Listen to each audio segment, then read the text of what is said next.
राज ठाकरे आणि अमित शहा यांच्या बैठकीमध्ये नेमकं काय घडलं याची एक्सक्लुझिव्ह माहिती एबीपी माझाकडे आलेली आहे। राज ठाकरेंनी 2 जागा दक्षिण मुंबई आणि दक्षिण मध्य मुंबई मनसेला देण्यात यावी असा प्रस्ताव ठेवलाय। त्यावरती एक जागा निश्चित पण दुसरी जागा देणं कठीण असल्याचं अमित शहा यांनी सांगितलेलं आहे। त्यासोबतच राज ठाकरेंनी लोकसभेनंतर कसं पुढे जायचं याबद्दलही विचारणा केली। त्यावरती या घडीला कुठलीही कमिटमेंट देणं शक्य नाही असंही अमित शहा यांनी म्हटलंय। विधानसभा देखील एकत्र लढू पण तेव्हाच जागा वाटप तेव्हा ठरवू असं शहा यांनी म्हटलंय। महत्त्वाचं म्हणजे याआधी उद्धव ठाकरे यांच्यासोबत जे झालं त्याची पुनरावृत्ती व्हायला नको आणि म्हणूनच आता फक्त लोकसभेसंदर्भात बोलू, विधानसभेचं विधानसभेला ठरवू अशी स्पष्ट भूमिका शहांनी मांडली। या संदर्भातले अधिक अपडेट देण्यासाठी गणेश ठाकूर आपले प्रतिनिधी सध्या आपल्या सोबत आहेत। गणेश, काय नेमका संवाद झालेला आहे राज ठाकरे आणि अमित शहा यांच्यामध्ये? अमोलजी, तुम्ही आता माहिती दिली तोच संवाद झाला। राज ठाकरे ज्यावेळेस अमित शहा यांना भेटले त्याआधी देवेंद्र फडणवीस यांची त्यांची भेट झाली होती। त्यामध्ये जवळपास निश्चित झालं होतं की आपण आता कसं पुढे जायचंय।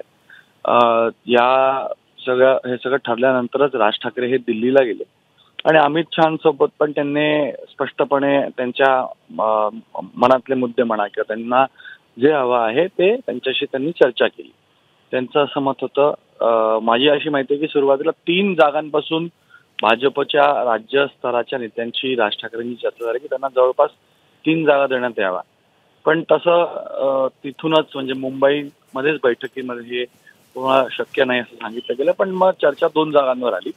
हीच चर्चा अमित शहांसोबत राज ठाकरेंनी केली। तर अमित शहा यांनी स्पष्टपणे राज ठाकरे यांना सांगितलं की आपल्याला युती करायची म्हणून आपण आता कोणतं असं कमिटमेंट करणार नाही ज्यानं आपण भविष्यात एकत्र राहणार नाही। म्हणून अमित शहा यांचं म्हणणं होतं की एक जागा निश्चित आहे, दुसरी जागा देणं कठीण, कारण अद्याप महायुतीच्या इतर घटक पक्षांसोबतच त्या जागांसंदर्भातला वाद म्हणा किंवा तिढा कायम आहे। तर म्हणून एक जागा जी दक्षिण मुंबईची आहे मला माहिती आहे की ते जवळपास निश्चित करण्यात आली आहे। दुसऱ्या चर्चा अजूनही सुरू आणि ही चर्चा आता राज्य पातळीवरती सुरू आहे। त्यासोबतच राज ठाकरे यांनी यापुढे आपण ही युती कशी न्यायची या संदर्भात राज ठाकरेंनी विचारलं, कारण आता लोकसभेसाठी आपण बोलतोय पण विधानसभेसाठी आपण कसं करायचं आणि पुढे आपण कसं जायचं। तर अमित शहा यांनी स्पष्ट सांगितलं की असंच मागच्या वेळेला 2019ला उद्धव ठाकरेंसोबत झालं आणि उद्धव ठाकरेंनी बाहेर जाऊन सांगितलं की 50% अधिकार विधानसभेत राज्यात मिळतील।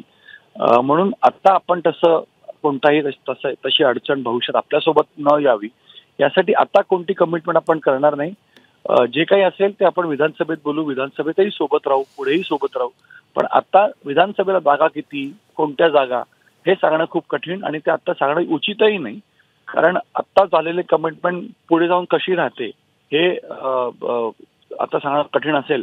आणि यासाठीच अमित शहा म्हणाले की आपण विधानसभेला त्या संदर्भात बोलू आणि विधानसभेला ते ठरवू, त्यावेळेची स्थिती पाहून, पण सन्मानपूर्वक जागा वाटप म्हणा किंवा सन्मानपूर्वक स्थान विधानसभेला देखील मनसेला देण्यात येईल असं अमित शहा म्हणाले। आणि सकारात्मक ही चर्चा तिथं थांबली आणि राज ठाकरे मुंबईच्या दिशेला रवाना झाला। त्याबद्दल आपल्या नेत्यांची आता ते बैठकीत बोलतील। निश्चित। धन्यवाद गणेश दिलेल्या या संपूर्ण माहितीबद्दल। एबीपी माझा, उघडा डोळे बघा नीट।